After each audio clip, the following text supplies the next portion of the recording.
Oke, karena kita sudah kedatangan narasumber nih di tengah-tengah kita, kita langsung sapa saja ya. Selamat. Oke, narasumber kita pada hari ini ialah Dr. Henry. Yang dimana Dr. Henry ini akan sharing-sharing nih ilmu mengenai seputar materi bedah mulut ke adik-adik semua nih. Oke, langsung saja kita sapa Dr. Henry ya. Selamat pagi, Dr. Henry. Selamat pagi, Pak Ferdi ya. Ya, dan Gimana kabarnya, Bapak? ya baik-baik. Saya senang sekali hari ini banyak adik-adik yang berminat untuk mengikuti Zoom meeting hari ini ya. Semangat nih Pak, adik-adik semua nih untuk menimba ilmu nih. Oke, mungkin dari adik-adik semua atau teman-teman semua di sini belum kenal nih dengan Dr. Henry nih. Mungkin boleh Dr. Henry sedikit memperkenalkan diri ke teman-teman semua nih. Iya, selamat pagi semua teman-teman. Saya Henry Mujono, saya dokter gigi, spesialis bedah mulut dan maksilofasial. Kebetulan saya dulu waktu seperti adik-adik berkuliah di Fakultas Kedokteran Gigi di Universitas Indonesia. Kemudian saya melanjutkan spesialisasi di Universitas Gadjah Mada. Ya, saya lihat kebanyakan pesertanya adalah mahasiswa ya, kelihatannya ya, baik yang S1 maupun yang profesi ya. Baik, mungkin itu ya teman-teman perkenalan dari Dr. Henry. Semuanya udah kenal semua ya dengan Dr. Henry ya. Oke, gimana teman-teman sudah siap mau belajar hari ini? Sudah siap belum? Siap, Kak. Oke, sudah siap ya. Oke, kalau teman-teman semua sudah siap, disiapkan nih alat tulisnya untuk mencatat nih materi-materi yang penting nih yang akan disampaikan oleh Dr. Henry. Oke, dan juga saya ingin mengingatkan sistemnya untuk pagi hari ini ya. Jika dari teman-teman ada yang ingin bertanya, terus menyampaikan tanggapannya atau memberi masukan, bisa silahkan teman-teman melalui via chat Zoom ataupun bisa raise hand dan open mic-nya. Dan juga untuk selesai pemaparan materi dari Dr. Henry, kita juga ada informasi penting dari rekan kakak dan juga untuk di sesi akhirnya itu ada Kahoot, di mana untuk mengetes pemahaman kalian mengenai materi-materi dari Dr. Henry. Oke, baik itu mungkin pembukaan dari saya. Untuk selanjutnya, waktu dan tempatnya saya persilahkan Dr. Henry. Apa PowerPoint-nya bisa dinyalakan ya? Oke, bisa. Jadi untuk poinnya ini saya yang share screen atau Bapak? Share screen aja. Saya share screen. Oke, Ya. sebentar ya Pak ya. Gimana? Teman-teman sudah terlihat belum share screen saya? Sudah, Kak. Sudah, Kak. Baik. Oke, monggo Pak. Sebentar, saya nggak kelihatan. Iya. Gimana Pak? Sudah terlihat Pak?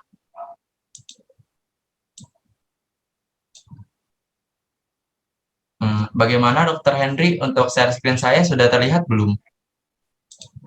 Sebentar.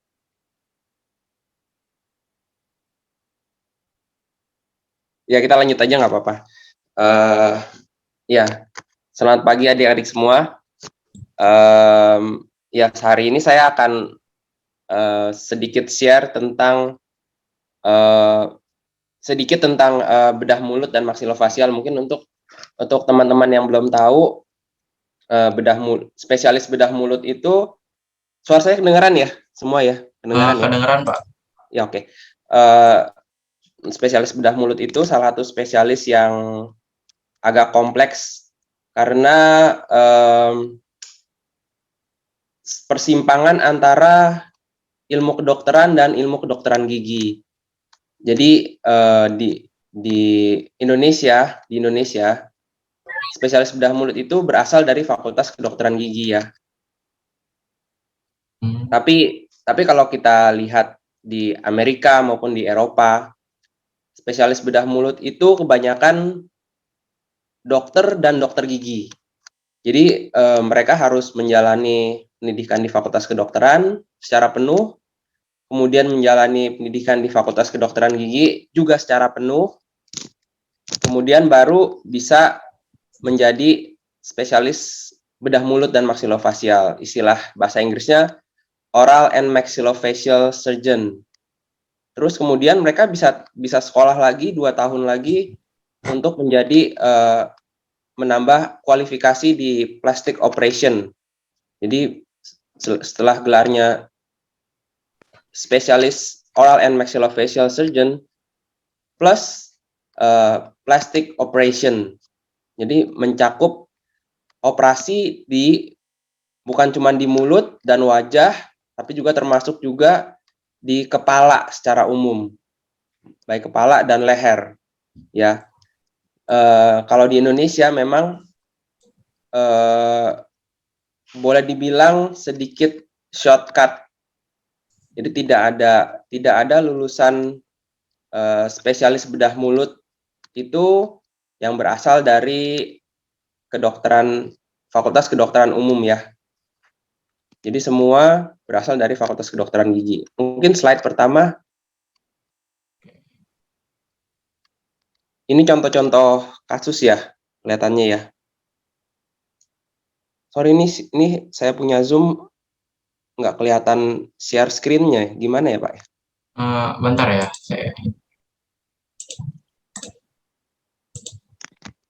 gimana Pak? Sudah terlihat belum saya share screen ulang? Sebentar.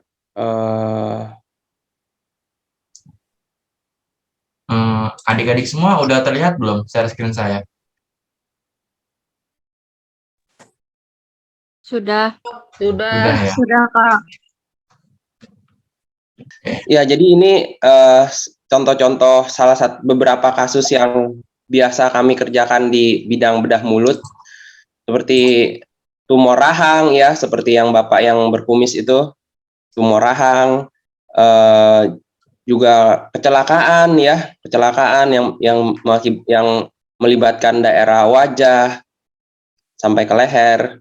Juga biasanya untuk anak-anak itu celah bibir dan celah langit-langit.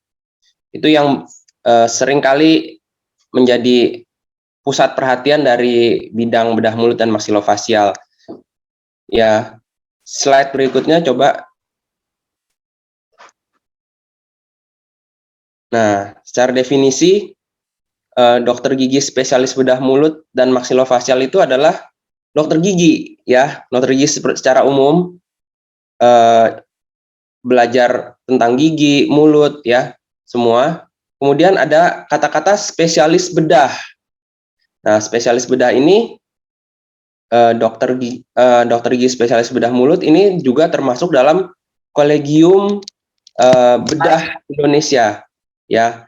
Kolegium Bedah Indonesia, termasuk di dalamnya mungkin bedah plastik, bedah tumor, bedah urologi, bedah toraks, dan lain-lain. Semua kami dianggap juga sama setara dengan spesialis bedah lainnya.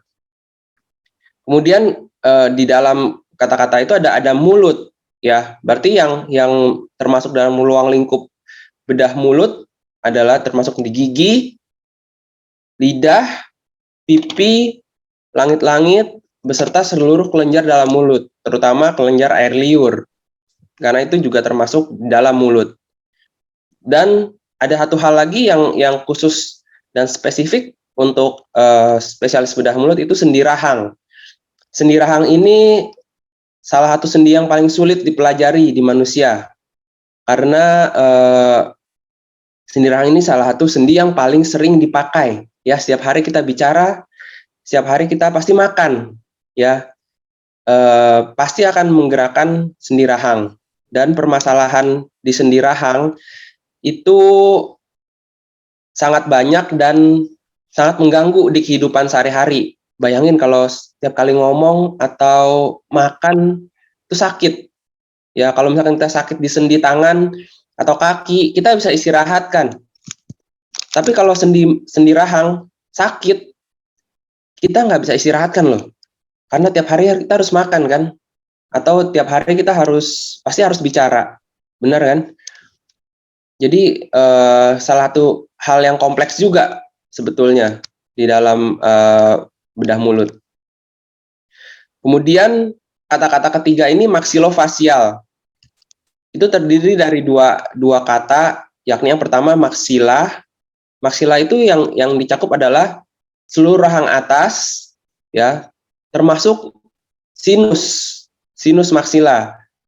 Nah, jadi memang sedikit tumpang tindih dengan spesialisasi THT yang kita kalau misalkan orang bilang, oh ada sinus itu biasa orang berobat ke THT, ya. Nah, jadinya sinus itu memang juga satu struktur anatomi yang bisa ditangani baik oleh bedah mulut maupun oleh THT. Karena dia berhubungan juga dengan hidung dan juga berhubungan dengan mulut dan telinga juga. Jadinya biasanya itu ada kolaborasi antara bedah mulut dengan THT untuk penanganan kasus-kasus sinus. Kemudian kata-kata kedua adalah selain maksila itu adalah fasial. Fasial itu wajah, ya. Wajah ini banyak sekali, termasuk dari bibir, pipi luar, hidung, ya, mata, ya, telinga. Nah, semua kita pelajari itu semua, ya, yang nanti ujung-ujungnya akan tumpang tindih juga dengan bagian bedah plastik, ya. Bedah plastik juga menangani kasus-kasus di area wajah.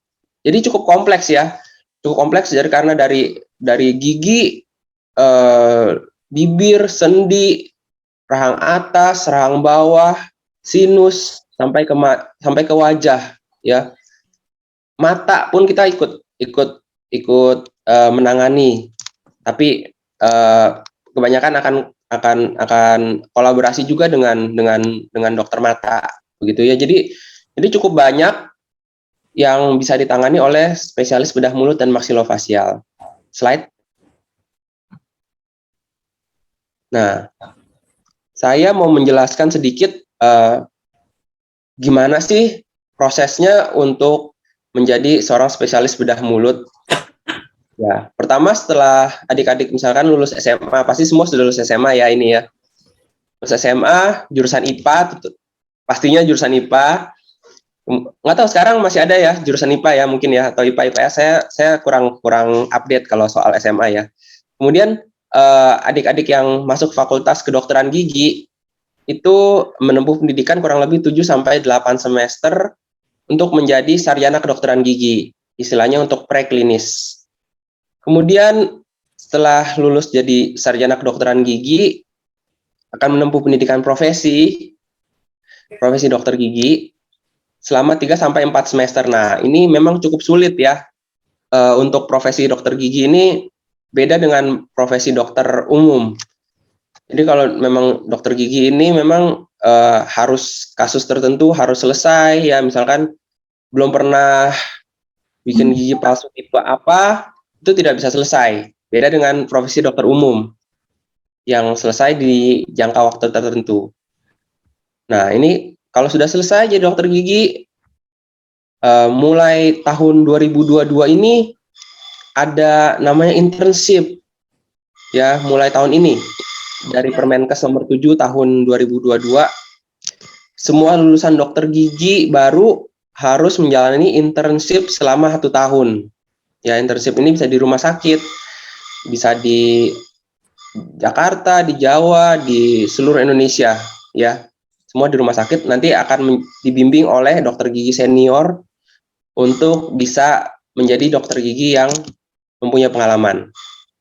Nah, kemudian setelah setahun itu baru bisa menjalani program spesialis bedah mulut dan maksilofasial. Itu pun cukup lama, 10 semester lagi ya. Nah, kemudian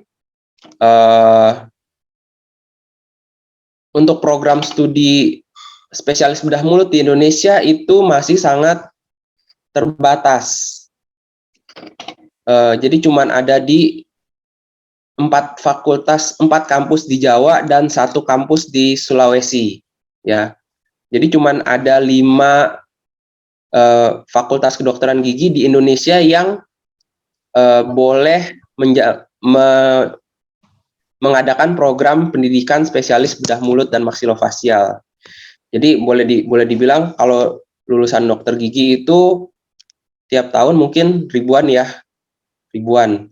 Tapi yang bisa diterima untuk jadi peserta program spesialis bedah mulut dan maksilofasial itu kurang lebih satu kampus itu maksimal 10.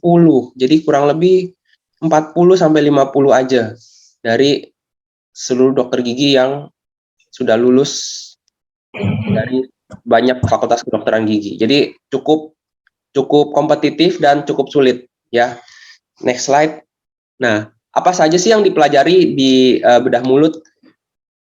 Yang pertama adalah bedah mulut minor. Jadi bedah mulut minor ini semua tindakan-tindakan bedah mulut yang bisa dilakukan di kursi gigi ya, di poli gigi secara umum.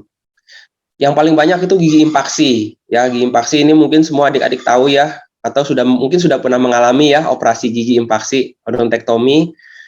Itu mungkin sekitar 70-80% dari semua usia remaja 19 sampai 20 tahun itu mengalami masalah dengan gigi impaksi. Kedua, contoh lagi adalah kista gigi dan rahang. Nah, ini yang orang-orang banyak nggak tahu. Taunya kista itu di ovarium ya, di kandungan gitu ya. Jadi ternyata kista itu ada juga loh di gigi dan di rahang, baik di rahang atas maupun rahang bawah.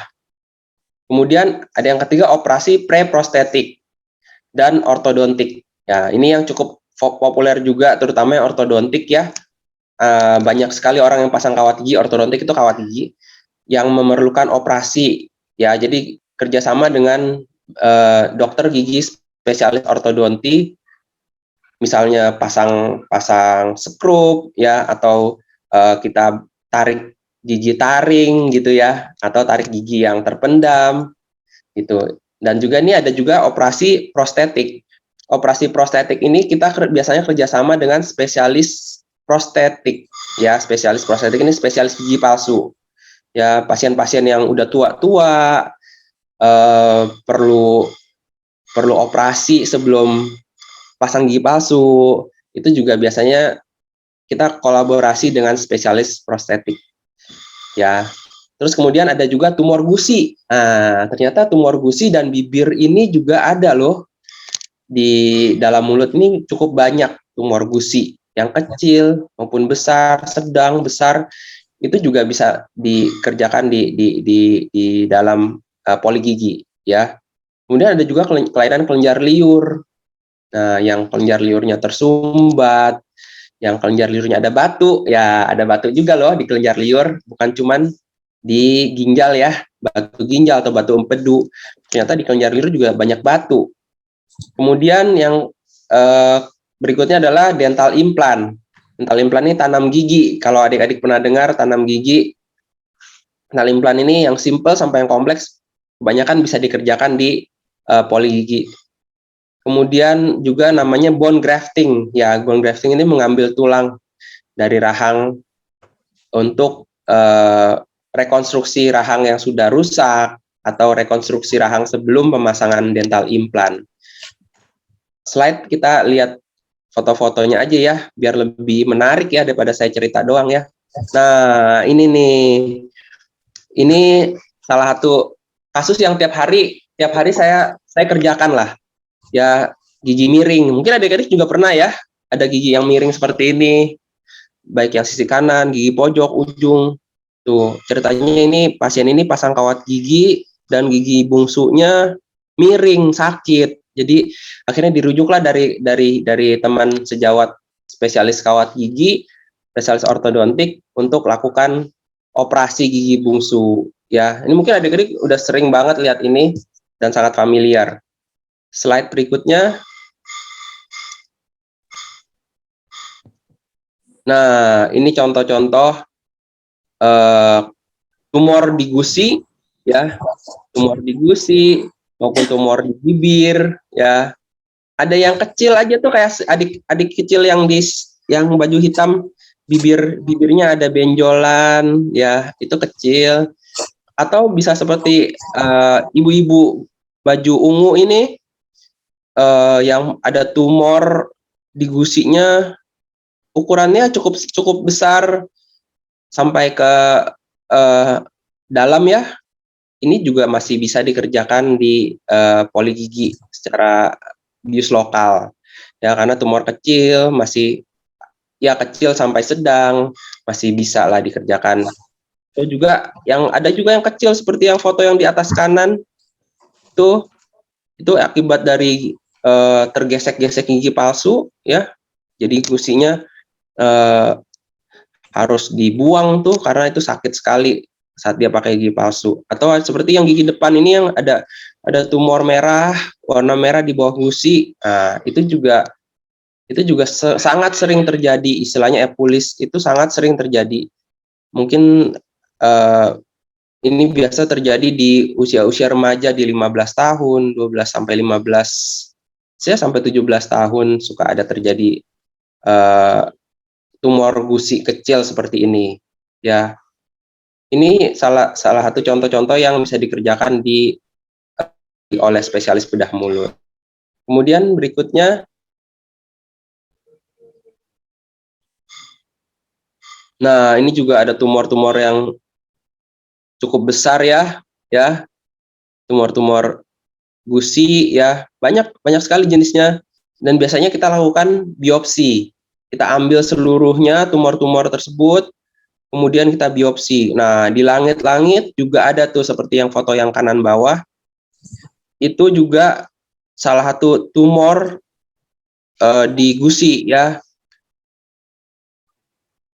Jadi kalau ada menemukan benjolan-benjolan yang tidak wajar dalam mulut, nah itu memang sebaiknya segera dikonsulkan ke spesialis bedah mulut ya. Mungkin foto-fotonya ya kurang jelas ya karena kecil ya, tapi cukup tahu ya, saya sampaikan seperti itu. Next slide. Nah, ini yang lebih estetik. Ini lebih estetik. Ini pemasangan implan gigi yang tadi saya bilang tanam gigi. Nah, seperti yang foto yang kiri atas itu tahap awal saat pemasangan implan gigi ya. Yang foto yang kanan yang kiri atas itu tahap awal waktu operasi pemasangan implan gigi. Yang kanan itu saat pemasangan giginya ya, gigi palsunya sudah jadi tuh yang tengah-tengah ada lubang di dalam mahkota giginya. Ini contohnya untuk gigi depan juga nih, ada yang foto di bawah.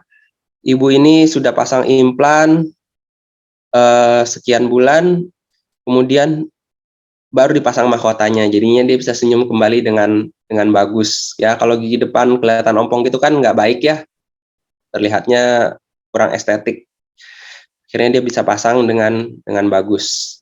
Ini contoh-contoh yang kasus-kasus yang biasa dikerjakan oleh spesialis bedah mulut. Next slide. Nah, ini implan-implan yang kompleks ya, di mana tulang, contohnya yang contoh kasus gigi yang foto kiri atas itu pasien bekas kecelakaan motor, giginya rusak, tulangnya hancur ya, giginya lepas. Kemudian kita pasangkan implan gigi supaya kembali berfungsi seperti semula ya, kita kembalikan giginya. Itu foto-foto ronsen yang saya tampilkan di sisi kanan atas, itu ronsen implan yang sudah tertanam ya. Yang foto yang bawah itu juga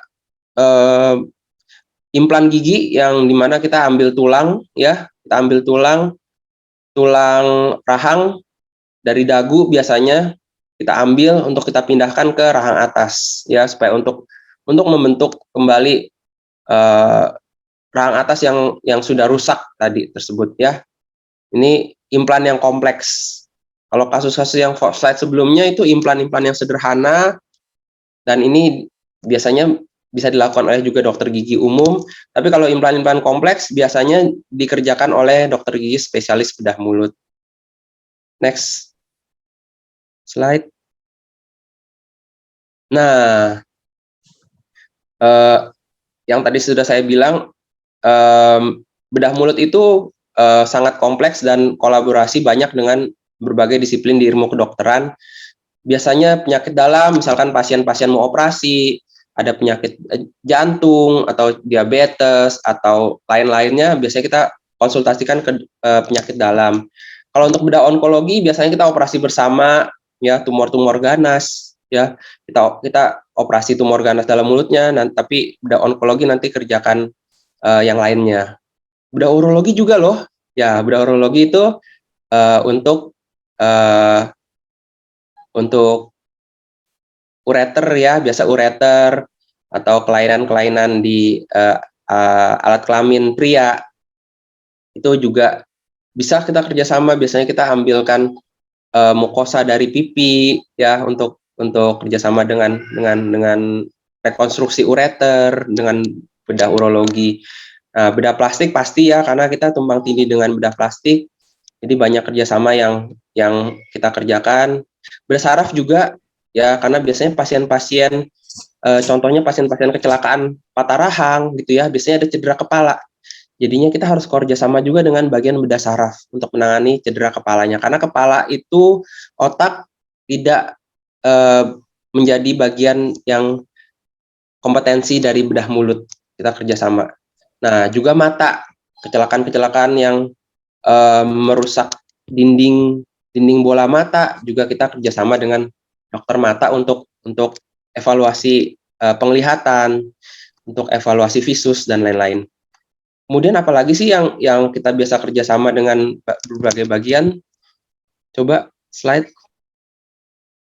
Nah, radiasi. Nah, radiasi biasanya ini setelah pasien-pasien tumor ganas dioperasi, kita perlu kerjasama dengan dokter radiasi, ya, onkologi radiasi untuk penanganan lanjutan.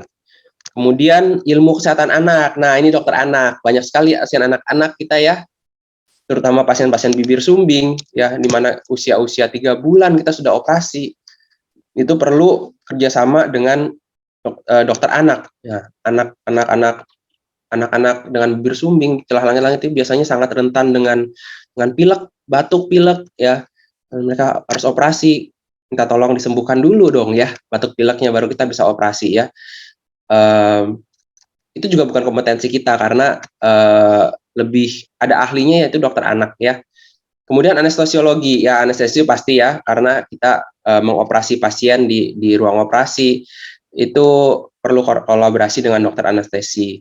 Kemudian neurologi juga, ya, ada kelainan saraf di wajah yang bukan kompetensi dari bedah mulut, ya, lebih baik ditangani oleh ahlinya dokter saraf. Radiologi pasti, ya, karena kita tiap kali juga melakukan CT scan, kita perlu ekspertis dari dokter radiologi untuk berbagai kasus fraktur wajah, ya, tumor. Kemudian yang terakhir biasanya kita kolaborasi dengan THT. Ini sangat dekat sekali dengan bedah mulut, ya, karena tadi saya sudah sampaikan tumbang tindihnya pertama di sinus, telinga, hidung, leher, ya. Leher juga itu bagian dari THT, kan, tenggorokan, ya.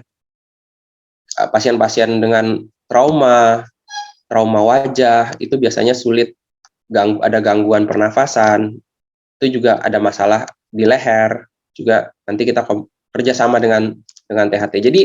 Jadi adik-adik yang tertarik bedah mulut nih, mesti sedikit banyak mempelajari berbagai ilmu kedokteran tersebut, ya. Itu ada berapa tuh? Ada 10, ya. Ada 12 loh, ya. Sedikit-sedikit harus tahu, nggak kosong, dan harus bisa bekerja sama dalam satu tim. Kadang-kadang kasus kompleks itu bukan cuma kita yang tanganin, bisa kerjasama dengan THT, bedah plastik, dokter anak, bisa dokter anestesi, bisa penyakit dalam juga. Oh ya, bisa juga dokter jantung. Nah, ini saya belum sampaikan satu lagi, dokter jantung juga biasanya kita kerjasama dengan dokter jantung, gitu, ya. Jadi harus punya kepribadian yang easy going, kepribadian yang terbuka menerima kritikan, menerima saran dari teman-teman sejawat lainnya. Ya, next. Nah, ini contoh-contoh. Ini waktu itu yang slide kiri itu pasien leukemia, ya, pasien anak leukemia, ada benjolan di rahang. Nah, ini kerjasama juga dengan dokter anak, kerjasama juga dengan dokter radiasi, dokter penyakit yang melakukan kemoterapinya. Cukup kompleks hal-hal seperti ini. Kemudian slide tengah ini metastasis tumor di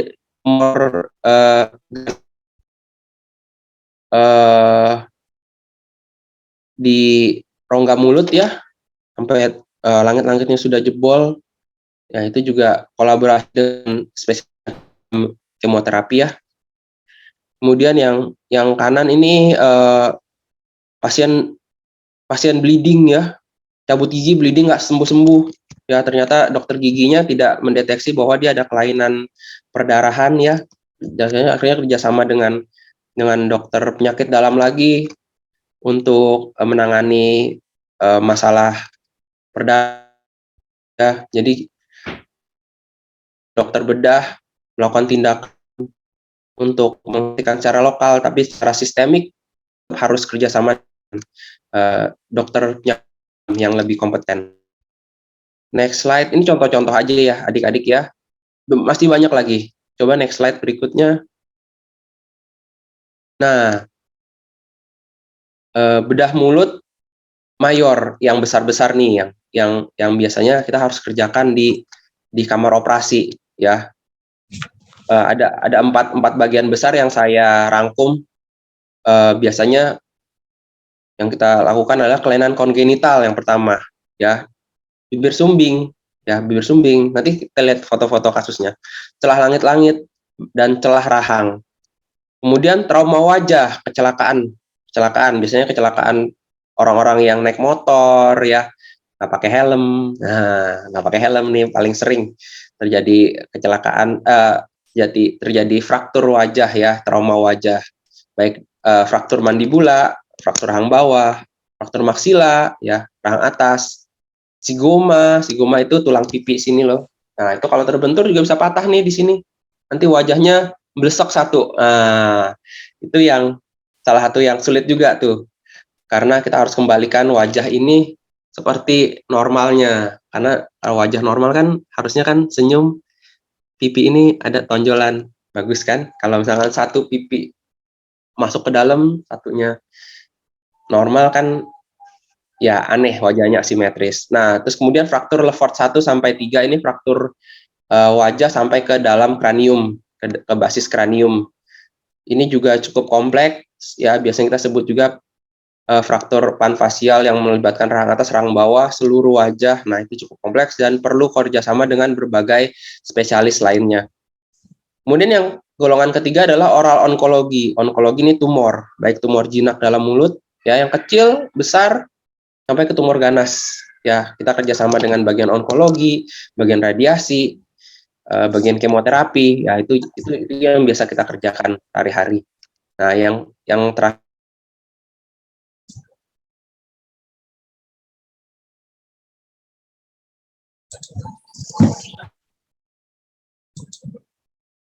ya, sorry sempat terputus lagi ya.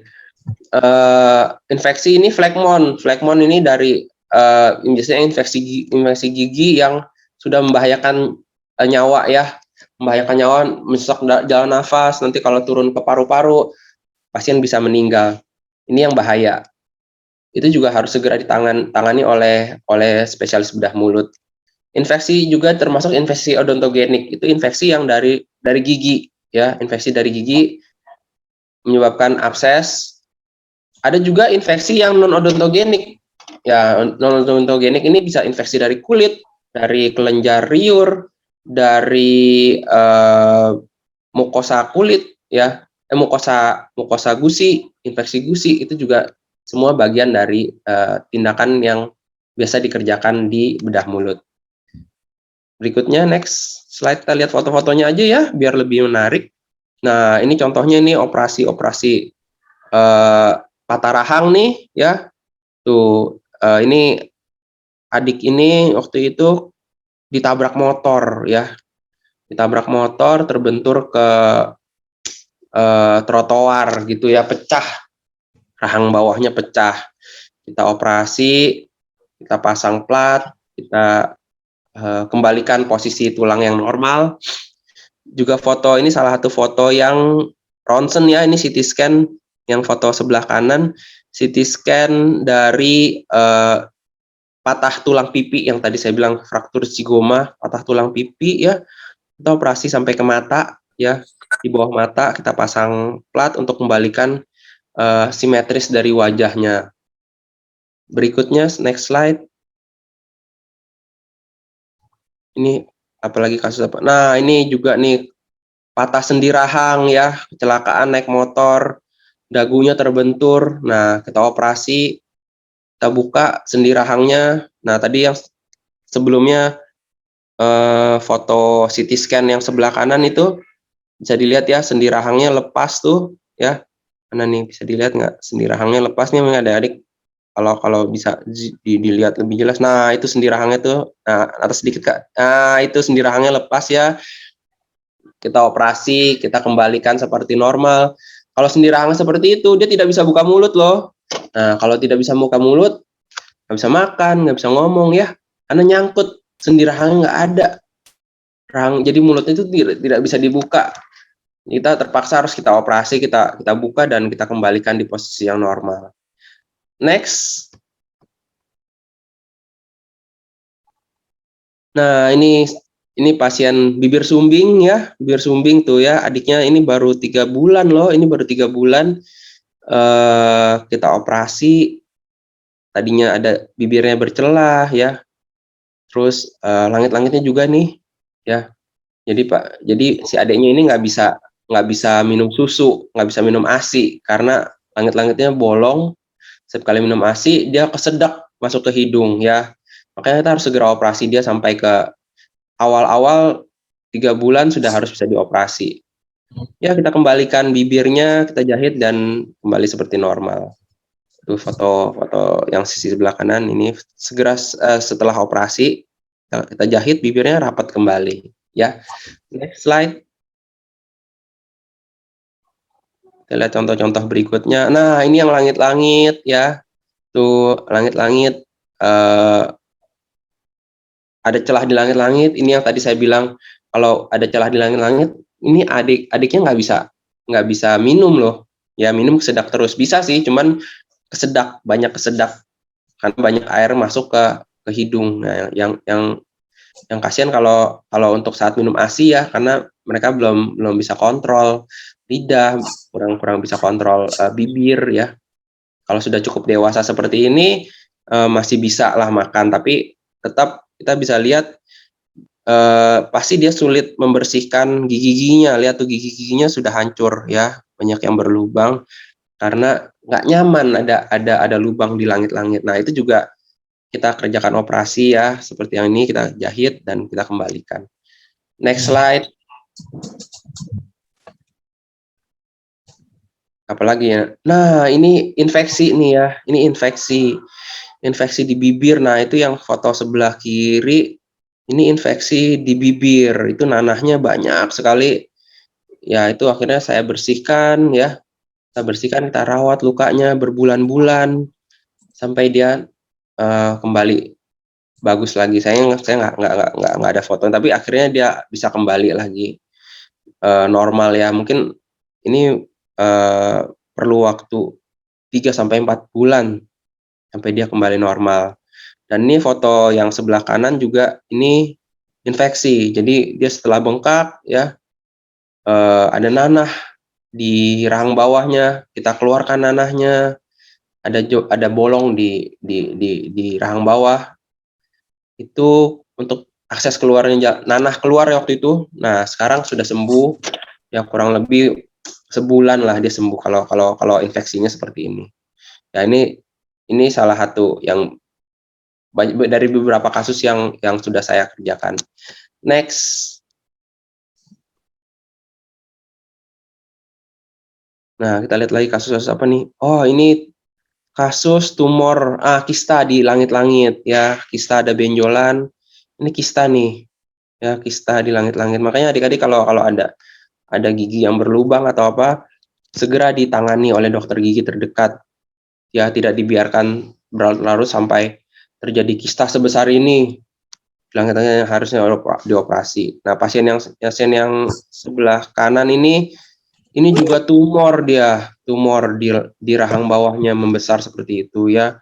Ini nanti harus dikerjakan di kamar operasi, tumornya diambil, ya tulang rahangnya sedikit dipotong. Ini banyak sekali kasus-kasus seperti ini yang terjadi di hari-hari kehidupan kita sehari-hari, yang praktek sehari-hari saya. Berikutnya, saya nggak tampilkan yang terlalu serem-serem ya. Nanti adik-adik takut lagi. Ya, ini salah satu juga nih ada tumor di hidung ya, tumor di hidung itu kita ambil ya tumornya, kemudian kita putar tuh kulitnya, kita modifikasi gimana caranya supaya kulit yang sudah dibuang itu bisa kembali nutup normal. Ya, ini agak sulit tapi bisa kita kerjakan. Nah, ini bisa kembali normal ya, walaupun pasti ada sedikit berbeda ya antara yang bekas ada tumor maupun dengan sisi yang normal, tapi masih cukup baik hasilnya. Berikutnya, nah oke, saya mau cerita sedikit tentang subspesialisasi. Jadi bedah mulut ini ternyata punya 4 subspesialisasi ya. Jadi ada dokter gigi bedah mulut yang khusus mau lebih mendalami bidang tertentu ya. Karena bedah mulut itu sangat luas sekali. Tidak bisa satu orang menguasai semua secara mendalam ya. Ada bagusnya juga, ada yang khusus belajar tentang satu sub tertentu. Nah, ada 4 sub. Yang pertama itu bedah celah oral dan maksilofasial. Ya, dia khusus untuk menangani bibir sumbing, langit-langit, ya, celah rahang sampai celah wajah namanya facial cleft. Itu juga ada yang celah di bawah mata, ya, celah di atas mata, celah samping hidung, itu juga ada, ya. Tapi kasusnya nggak banyak, tapi tetap ada khusus untuk kerjakan itu. Kemudian yang kedua itu bedah trauma maksilofasial dan kelainan TMJ. TMJ ini adalah temporomandibular joint, sendi rahang, ya. Sendi rahang itu berada di antara tulang temporal dan tulang mandibula. Nah, ini ada juga dokter yang spesialis bedah mulut yang sangat tertarik dengan trauma, ya. Jadi dia mendalami trauma maksilofasial. Jadi mendalami kasus-kasus trauma, rekonstruksinya, ya. Jadi trauma itu bukan cuma rahang patah ya. Rahang kalau hancur itu harus perlu direkonstruksi juga. Itu juga salah satu spesialisasi yang subspesialisasi yang cukup sulit dipelajari. Dan kelainan pada sendi, ya, operasi sendi, potong sendi atau rekonstruksi sendi, itu juga salah satu yang sebetulnya kasusnya cukup banyak juga terjadi. Yang ketiga itu bedah implan dental dan maksilofasial, ya. Implan tanam gigi, baik gigi maupun rahang, ya. Rahang sampai wajah, itu juga ada khusus spesialisasi itu yang dokter bedah mulut yang sangat tertarik dengan mendalami implan. Kemudian yang terakhir ini bedah pediatrik, oral and maxillofacial, ya. Pediatrik ini khusus untuk anak-anak, ya, karena penanganan untuk anak-anak dan orang dewasa itu ada yang berbeda karena anak-anak masih dalam masa pertumbuhan. Jadi kalau orang dewasa rahangnya patah, disambung, selesai.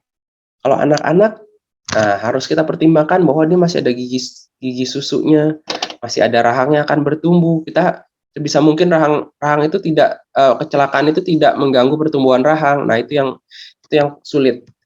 Yang makanya sampai ada ke subspesialisasi tersendiri gitu, ya. Slide. Nah, contoh-contohnya ini ya, ini waktu kita tetap terus harus mengembangkan ilmu, ya. Saya walaupun sudah spesialis tetap harus mengembangkan ilmu. seminar-seminar di luar negeri, dalam negeri ya. Waktu di Jerman, ini waktu di Thailand ya, dengan seminar khusus bedah mulut. Nextnya, nah walaupun kita belajar, nah tetap ada masanya juga kita harus membagikan ilmu ya, mengajar untuk teman-teman sejawat dokter gigi, teman-teman sejawat bedah mulut ya. Kita sebagai spesialis punya kewajiban untuk ilmu teman-teman sejawat kan. Ya ini waktu foto-foto waktu saya seminar maupun memberikan seminar, memberikan training, memberikan hands on. Next. Namanya Salma. Salma. Tapi jangan lupa tetap harus ada segi fun-nya ya. Kalau terus-terusan belajar ya kurang berwarna kehidupan kita. Ya waktu menjalani masa pendidikan kan cukup lama ya, 10 semester itu 5 tahun. Ada saat-saatnya kita nongkrong ya, atau saat-saatnya kita acara 17-an gitu ya, ada tarik tambang atau ada acara macam-macam itu biar kita, karena tekanan stres untuk sebagai sekolah spesialis itu cukup tinggi, jadinya perlu ada refreshing lah. Itu saya sampaikan untuk adik-adik semua, baik yang sedang menjalani pendidikan di Fakultas Kedokteran, kedokteran gigi, perawatan ya, harus tetap ada refreshing untuk bisa siap menerima ilmu-ilmu baru. Gitu, kira-kira gitu ya. Slide terakhir kelihatannya ya. Ya, gitu kira-kira gitu yang saya sampaikan. Semoga bisa memperkaya pengetahuan adik-adik di dunia kedokteran. Terima kasih. Oke. Bagaimana adik-adik? Seru nggak penjelasan dari Dr. Henry nih tadi nih, apalagi ada gambar-gambar tentang itu ya, operasiannya. Gimana adik-adik? Oke, selanjutnya kita akan buka sesi diskusi ya mengenai materi yang bedah mulut tadi. Oke, untuk teman-teman semua nih, jika ada pertanyaan ataupun tanggapan dari materi-materi yang tadi, boleh melalui chat via chat Zoom ataupun bisa di resend. Oke, saya beri waktu mungkin 10 menit nih untuk teman-teman semua memberikan pertanyaan.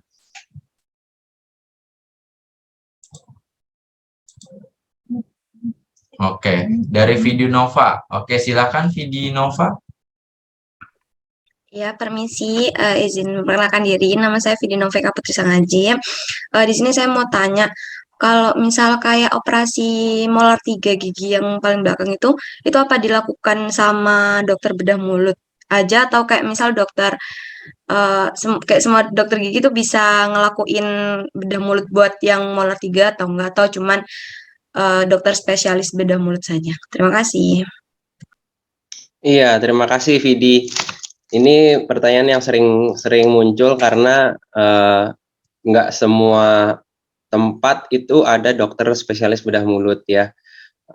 Misalkan di daerah pelosok ya, di kabupaten-kabupaten yang agak di Sulawesi atau di Maluku atau daerah timur, itu memang ada beberapa dokter gigi yang cukup bisa mengerjakan gigi impaksi, tapi biasanya nggak semua kasus, karena gigi impaksi itu ada yang kasus ringan, sedang, sampai ke berat.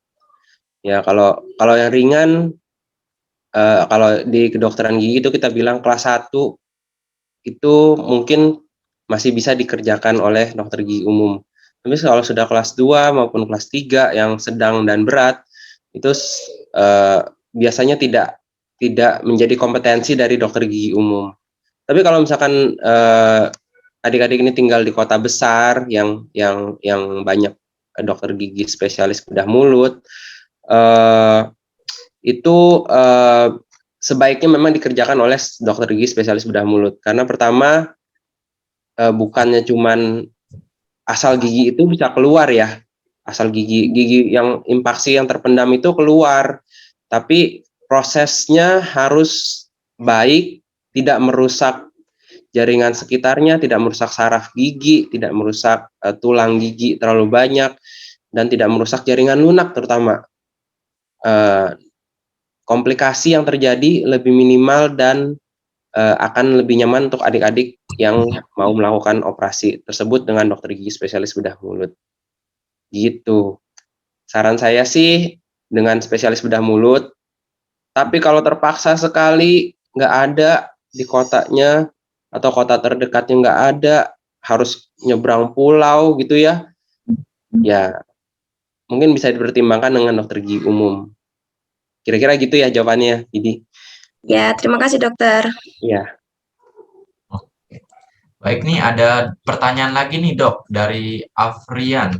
Selamat siang dok, izin bertanya, kalau untuk batu tonsil itu yang menangani apakah dokter bedah mulut, dan cara mengetahui kita punya batu tonsil atau tidak, bagaimana ya dok? iya. Kalau untuk tonsil, memang itu sudah ranahnya dokter THT ya. Jadinya memang ya itu yang saya bilang, tonsil itu lokasinya tuh dekat dengan mulut, ya. Tapi secara umum ditangani oleh THT. Nah, untuk mengetahui ada tidaknya batu tonsil, ya mohon maaf, itu bukan kompetensi saya sih, ya. Sebaiknya konsultasikan dengan dokter THT, gitu ya. Terima kasih. Baik, ini ada yang resen nih dok. Oke, silahkan Mbak Trisna, boleh? Baik, selamat siang dokter. Ya, selamat Saya siang. Trisna ingin bertanya dok. Ini kan ada kasus dok tentang jika ada pasien yang sudah sisa akar dicabut, ada kistanya dok. Namun udah dicabut, namun kistanya nggak dihilangkan, ada efeknya terhadap pasien tersebut ya dok. Terima kasih dokter. Ya, Trisna ini FKG ya, berarti ya? Saya mahasiswa perawat gigi dok. Oh, perawat gigi ya, oke. Ya, menarik ya kalau memang kista yang mungkin yang dimaksud oleh Trisna ini kista di kista radikuler ya, istilahnya dari akar gigi yang terinfeksi dibiarkan lama akhirnya menjadi kista. Memang terapinya adalah gigi tersebut dicabut beserta kistanya harus dikuret ya, dikeluarkan, dienukleasi istilahnya, dikeluarkan. Nah, tapi kalau misalnya cuma dicabut tanpa kistanya dikeluarkan, itu memang ada kemungkinan terjadi namanya kista residual. Residu itu sisa, kista sisa. Jadi kistanya tetap ada, giginya sudah dicabut, ya. Sebenarnya tidak bisa terjadi infeksi lagi, tapi kista tersebut bisa membesar perlahan. Ya, jadinya sebaiknya memang kalau memang sudah dicabut giginya, kistanya juga sekalian dienukleasi, dikuret, dikeluarkan. Karena itu sudah satu paket lah. Itu. Nah, itu yang biasanya dilakukan oleh dokter gigi umum. Kalau dokter gigi umum biasanya karena mereka tidak berani untuk ambil kistanya setelah gigi cabut, oke, diambil tapi kistanya dibiarkan. Nah, itu sebaiknya memang kalau adik-adik ini yang dokter gigi sudah menjadi dokter gigi, mungkin boleh pasiennya dirujuk ke spesialis bedah mulut biar pasiennya nggak 2 kali dioperasi ya, gitu. Kira-kira gitu ya, Trisna ya. Terima kasih. Terima kasih dokter. Ya. Oke. Baik, ini dari Omar ada yang resen. Oke, silahkan Mas Omar. Baik, terima kasih atas waktunya. Selamat siang dokter. Perkenalkan saya Omar, mahasiswa semester 7 FKG.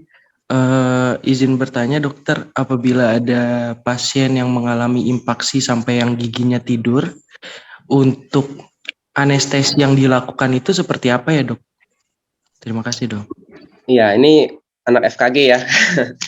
FKG mana ya Omar ya? Izin menjawab dok, saya FKG Mustopo dok. Oh, Mustopo ya, Jakarta berarti ya. Oke, untuk gigi yang impaksi yang horizontal gitu ya.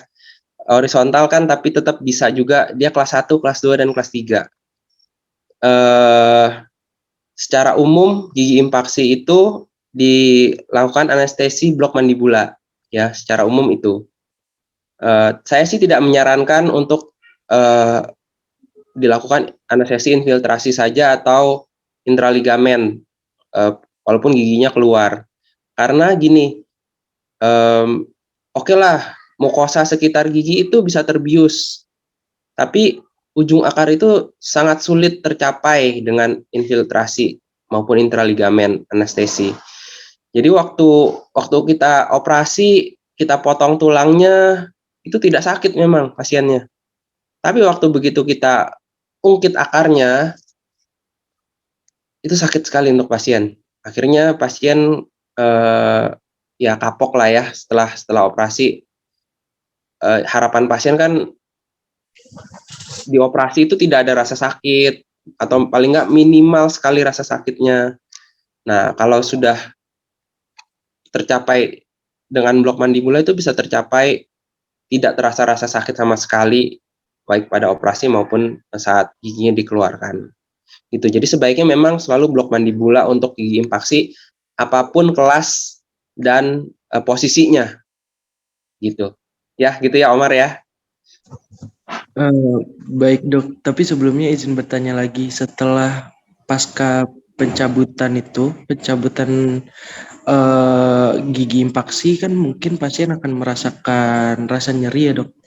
Apakah obat yang digunakan itu hanya, nanti kan kita memberikan obat pasca pencabutan biasanya kan ya dok, seperti kayak antibiotik dan lain-lain. Yang diminum itu apakah memang jika terasa sakit saja apa seperti apa dok? Iya, biasanya gini, ada namanya obat preemptif. Ya, obat preemptif itu misalkan pasien ini kita suspeknya adalah kasusnya sulit dan mungkin akan terasa sakit yang cukup kuat ya setelah operasi. Kita bisa berikan obat sebelum operasi. Jadi kira-kira 15 menit sampai 30 menit sebelum operasi, pasien konsumsi anti nyeri dulu, anti inflamasi dulu untuk mencegah terjadinya nyeri yang berlebihan setelah operasi ya. Obat preemptif itu bisa diminum maupun diinjeksi ya. Jadinya bisa kita lakukan injeksi antiinflamasi di sekitar gigi sebelum lakukan pencabutan. Tapi ini untuk kasus-kasus yang cukup sulit, misalkan kelas 3 yang dalam, atau yang kasus-kasus yang akarnya bengkok, atau yang kita prediksi ini operasi akan sulit dan lama. Gitu. Jadinya bisa kita lakukan preemptive medication ataupun injeksi ya, oral ataupun injeksi. Kira-kira gitu. Atau ada juga pilihan berikutnya seperti misalkan kita berikan analgesik supo ya, itu lebih cepat untuk menangani rasa sakitnya. Tapi ini kasus-kasus tertentu lah, nggak seluruh kasus kita lakukan begitu. Ya, kira-kira gitu Aman. Baik dok. Apa sebelumnya dari MC boleh nanya satu kali lagi? Oh iya boleh nggak apa-apa. Lanjutkan diskusinya. Boleh. Terima kasih. Sebelumnya gini dok, kalau misalnya tadi udah dijelaskan.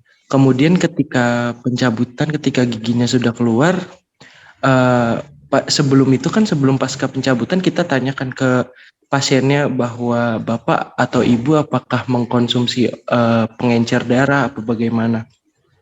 Kalau nyatanya dia tidak mengkonsumsi obat pengencer darah atau yang lain-lain, tetapi ketika pencabutan dia benar-benar bleeding yang parah gitu dok. Kira-kira untuk mengatasinya bagaimana ya dok? Ya ini kayaknya sharing curhat pengalaman pribadi ya waktu di koas, atau enggak? Belum koas ya? Belum dok, tapi saya asistensi senior saya dan ngerasain kayak gitu waktu saya disuruh latihan untuk cabut dok. Oke, ya, gini, sumber pendarahan pasca pencabutan gigi itu ada 2. Yang pertama dari jaringan lunak, ya, gusi sekitarnya, dan kedua dari tulang. Ya, kalau untuk menangani pendarahan jaringan lunak cukup gampang, ya, ditekan kasa ataupun kasa dengan adrenalin boleh. Tekan kurang lebih 4-5 menit aja, dibiarkan 4-5 menit, cukup lama loh 4-5 menit, harus sabar menunggu.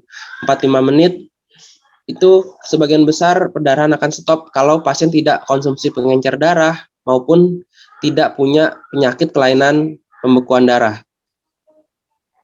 Nah, yang agak sulit itu, kalau soft tissue, cara kedua adalah penjahitan, ya, cara kedua penjahitan. Kalau dijahit, biasanya akan lebih cepat lagi sembuhnya, stopnya perdarahan. Nah, yang agak sulit adalah perdarahan di tulang, ya, karena tulang itu juga mengandung pembuluh darah. Saat saya pernah pengalaman juga waktu odontektomi, kasus-kasus biasa aja saat tulangnya kita bur, kita kurangi tulangnya, itu bleedingnya over, volumenya over, banyak sekali volumenya, dan ada pos saat tertentu dia berdenyut, berarti kena dengan arteriol kan ya, arteriol kecil yang di tulang yang kena bur dan pecah gitu. Nah, dan itu posisinya ada di dalam gitu ya, di M3 di pojok dalam, itu memang dihentikan pendarahan tulang kalau tidak bisa dengan ditekan. Itu kita ada namanya bone wax. Ya, bone wax ini salah satu yang cepat juga bisa bantu untuk menghentikan pendarahan tulang. Tapi itu juga cukup lama ditekan. Dengan bone wax itu selama kurang lebih 5 menit. Gitu. Jadi sebenarnya nggak usah khawatir, kita kalau terjadi perdarahan, kita deteksi dulu nih. Perdarahan ini dari soft tissue atau hard tissue, dari gusi atau dari tulang. Nah, setelah itu baru kita pikirkan metode mana yang kita bisa lakukan untuk menghentikan perdarahan tersebut. Kira-kira gitu, Oman.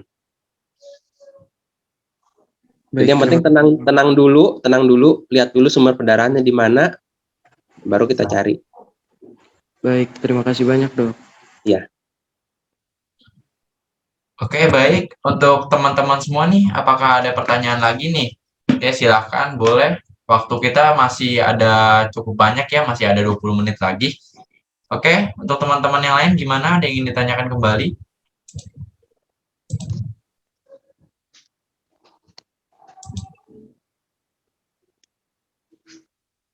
Oke, Yahya. Silahkan, Yahya. Baik, terima kasih. Selamat siang, dokter. Sebelumnya mohon maaf saya belum bisa on cam. Izin bertanya, tadi kan pendidikan spesialis bedah mulut itu cukup lama ya dok, sekitar 10 semester kalau tidak salah tadi. Nah, izin bertanya, kalau sekolah bedah mulut itu apakah boleh sambil bekerja atau tidak ya dok? Ataukah harus fokus sekolah spesialis saja? Kemudian yang kedua, kalau kuliah spesialis itu apakah lebih banyak di kelas seperti preklinik atau lebih banyak di rumah sakit ya dok? Itu terima kasih dokter, mohon jawabannya. Ya, ini sudah mempertimbangkan ini ya, penghasilan selama sekolah ya. Ya, menarik karena ini salah satu hal yang penting juga, pembiayaan dari sekolah selama pendidikan itu kita harus mempertimbangkan biaya, jangan sampai putus pendidikan karena kekurangan biaya, itu juga nggak baik. Ya, kalau untuk boleh bekerja atau tidak,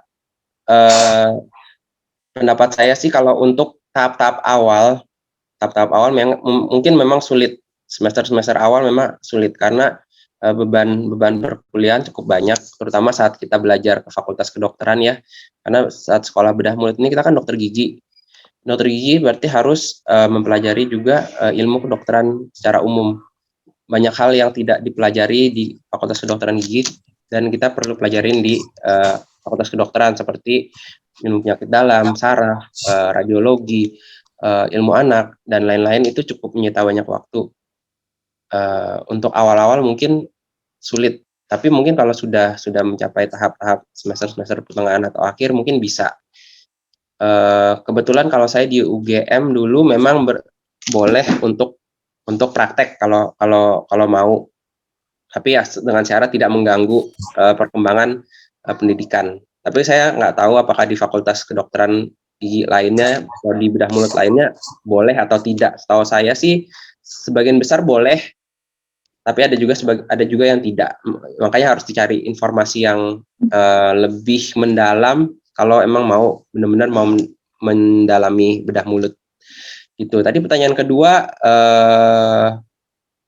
tentang apa ya tadi? Jadi tentang perkuliahannya dokter, apakah lebih banyak di kelas atau di rumah Iya. sakit seperti itu? Ya, untuk semester awal pasti di kelas ya, semester 1, semester 2 banyak di kelas. Tapi juga dicampur dengan praktek di rumah sakit di RSGM-nya.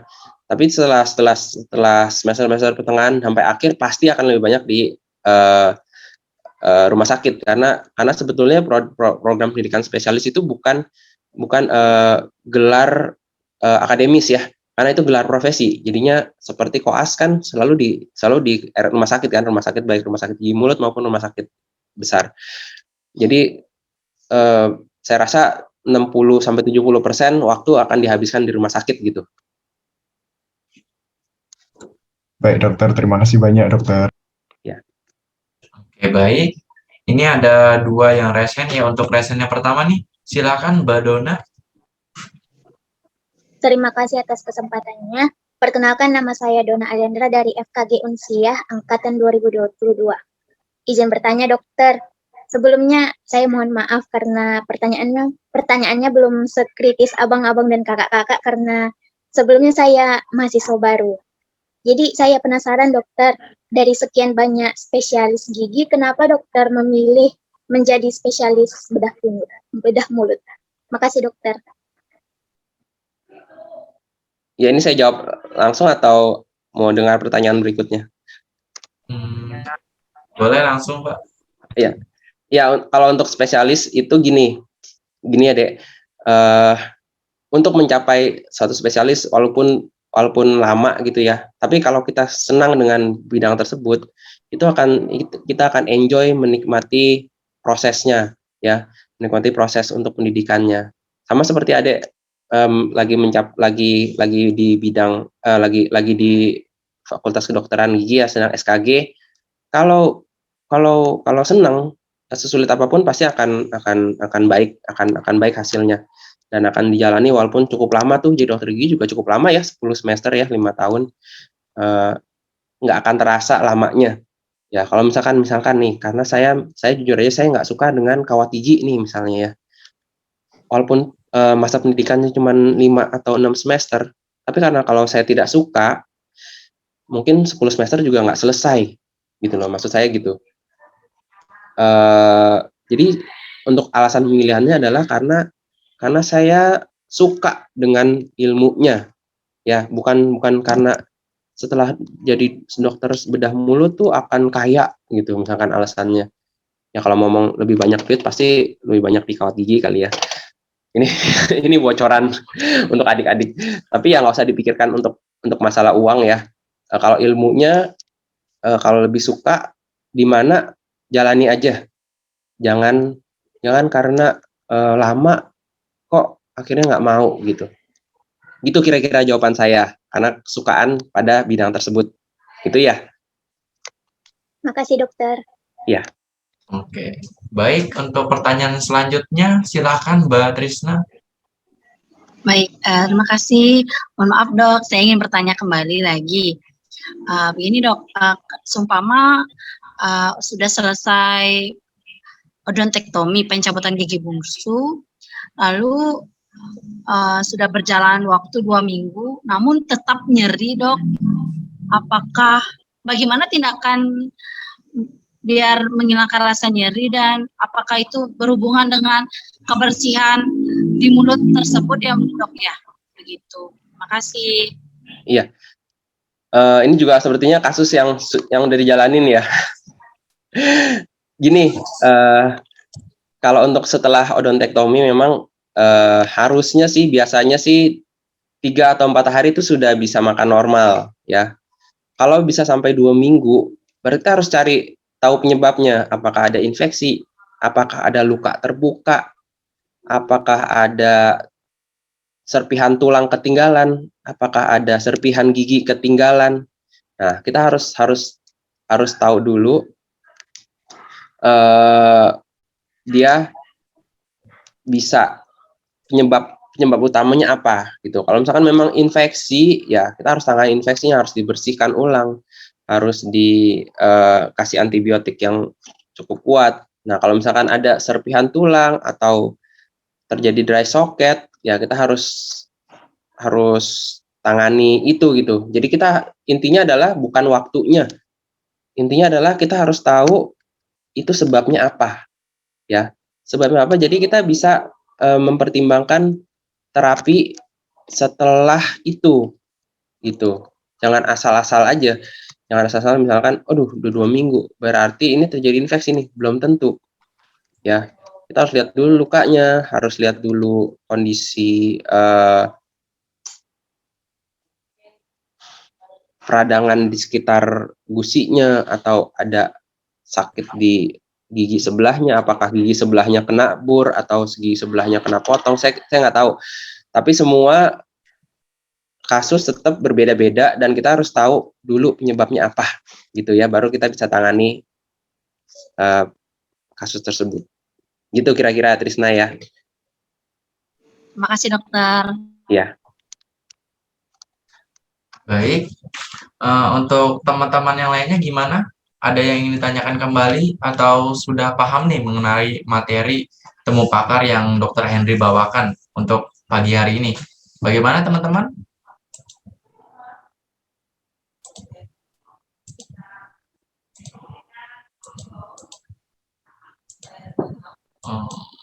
Oke, baik. Jika sudah tidak ada pertanyaannya, saya rasa teman-teman semua di sini sudah mengerti nih penjelasan dan juga pembahasan materi dari Dr. Henry.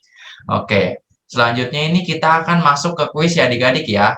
Jadi jika kalian sudah paham, kalian pasti akan mudah sekali nih untuk menjawab kuis-kuisnya karena kuis-kuis kita ini seputar materi dari Dr. Henry. Tapi untuk Dr. Henry nggak boleh ikutan, nanti Dr. Henry yang menang.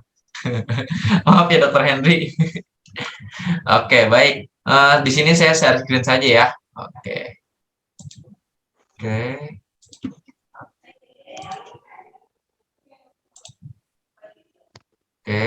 Oke, teman-teman bisa dipegang gadgetnya atau dibuka gadgetnya masing-masing ya. Oke, masuk ke ini ya, Kahoot ya.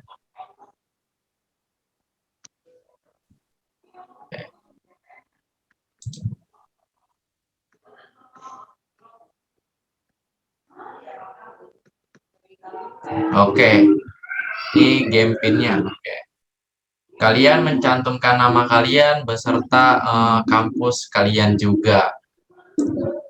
Ini linknya mungkin akan kakak taruh di ini ya, via chat Zoom. Kalian bisa ikutin Kahoot ini.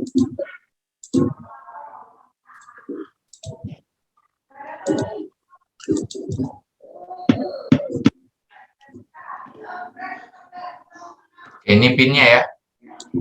Oke, baru ada satu orang nih yang masuk nih. Oke.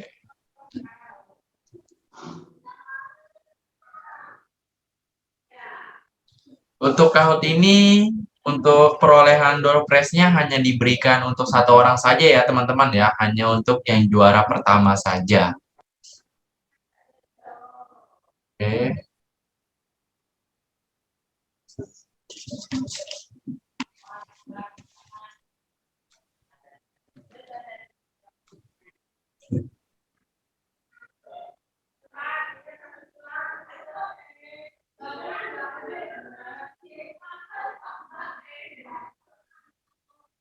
Saya beri waktu 3 menit untuk teman-teman semua join ke Kahoot ya. Oke, setelah 3 menit itu saya akan kunci game pin-nya lalu saya akan mulai kuisnya.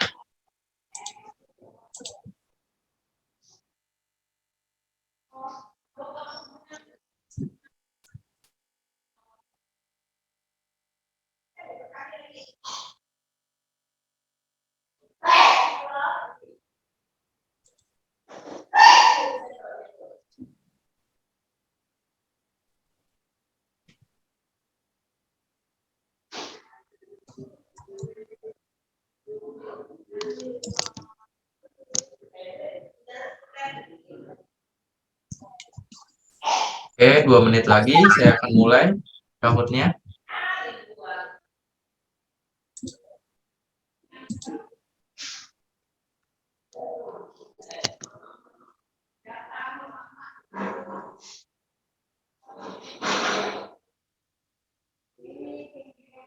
Masih 13 orang yang join.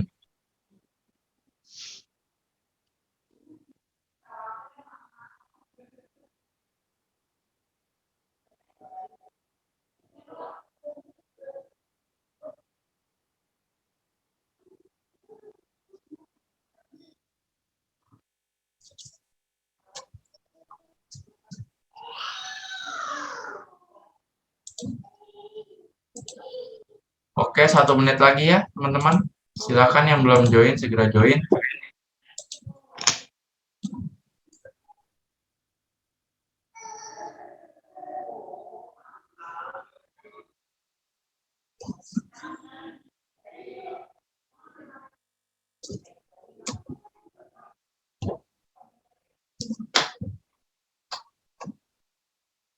Oke, 30 detik lagi nih.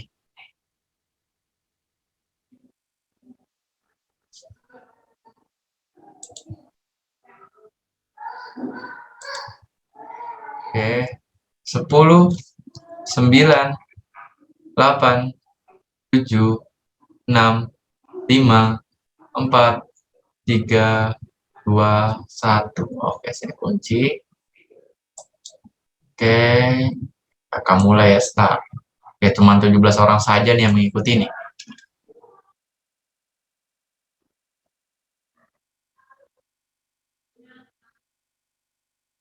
Oke, mulai kuis nih.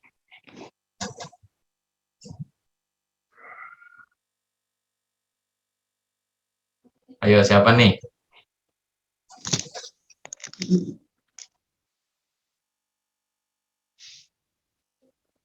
Ayo, 11 orang yang sudah menjawab. Oke.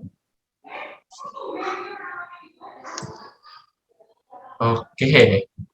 4 orang yang betul dan 8 orang yang salah. Henry bukan Henry, pakai I bukan pakai Y ya teman-teman ya. Oke, lanjut. Next. Oke, di posisi yang pertama ini Farhana. Next.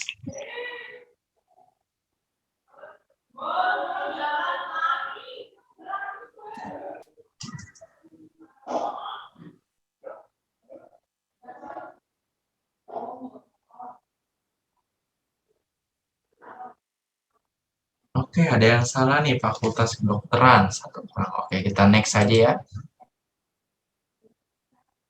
Masih Farhana tetap di podium yang pertama.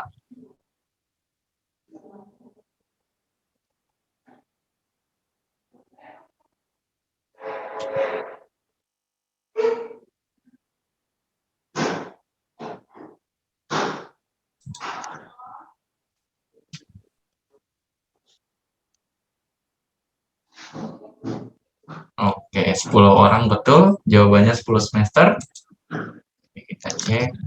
Oke, masih Farhana. Gimana teman-teman? Next nggak nih? Lanjut nggak nih teman-teman nih? Lanjut. Lanjut ya. Oke. Untuk kuis nomor 4. Ayo nih, tahun berapa nih?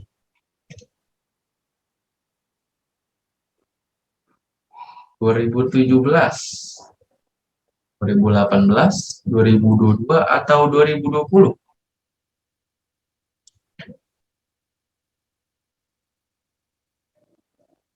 Oke, 9 orang ya betul dan sisanya salah. Kita lihat skornya. Oh, Farhana turun. Sekarang Yahya yang podium pertama. Oke, kita next ya. Untuk soal nomor 5.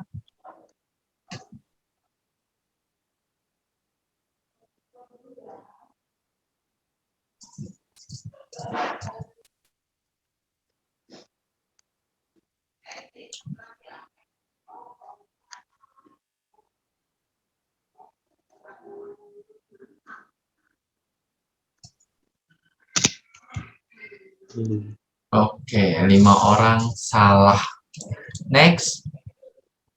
Oke, masih Yahya di podium pertama. Ini penentuannya ini ya, soal terakhir ya adik-adik ya.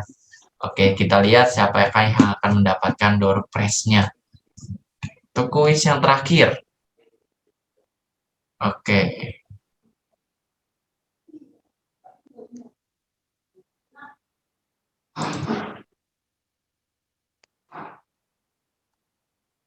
Oke, untuk yang di podium pertama bisa nanti teman-teman screenshot ya untuk mengirim atau mengirimkan bukti ke kakak.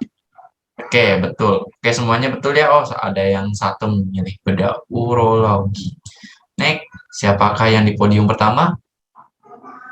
Podium ketiga, Farhana. Podium 2, Salsabila. Dan yang pertama ini Yahya sepertinya. Oh iya, betul Yahya. Untuk Yahya nanti bisa menghubungi nomor WhatsApp kakak saja ya. Nih, kakak akan cantumkan nomor kontak person kakak. Kamu bisa screenshot podium yang pertama, bisa mengirimkan buktinya ke nomor person kakak. Oke, itu saja ya kuis untuk temu pakar hari ini. Oke, kita sudah di penghujung acara ya. Dan di sini saya berharap di teman-teman semua di sini memahami dan dapat menimba ilmunya dari Dr. Henry nih yang mengenai pembahasan dari materi bedah mulut tadi. Saya berharap adik-adik semua dapat memanfaatkan ilmu yang Dr. Henry sampaikan dan berikan ke kalian semua. Dan jangan lupa juga kalian tidak hanya belajar di Fakultas Kedokteran saja ilmunya, kalian juga harus mempelajari ilmu-ilmu kedokteran umum juga untuk basic kalian juga. Dan juga jangan lupa nih follow IG-nya Dr. Henry nih @bedahmulutjakarta. Oke, jangan lupa nih di follow ya. Apabila dari teman-teman ingin bertanya secara pribadi atau malu bertanya di Zoom, kalian bisa follow aja nih IG Bedah Mulut Jakarta. Bisa kalian bertanya-tanya di situ secara pribadi dengan Dr. Henry kalau kalian malu bertanya lewat Zoom. Oke, mungkin itu saja ya dari kakak. Apabila ada kata maupun sikap dari kakak yang kurang mengenakan nih di hati-hati teman semua, mohon dimaafkan. Wabillahi taufik wal hidayah. Wassalamualaikum warahmatullahi wabarakatuh. Terima kasih Dr. Henry. Terima kasih. Yun pamit ya. Terima kasih, Terima kasih, Dokter. dokter. Terima kasih, Dokter. Terima kasih, Dok.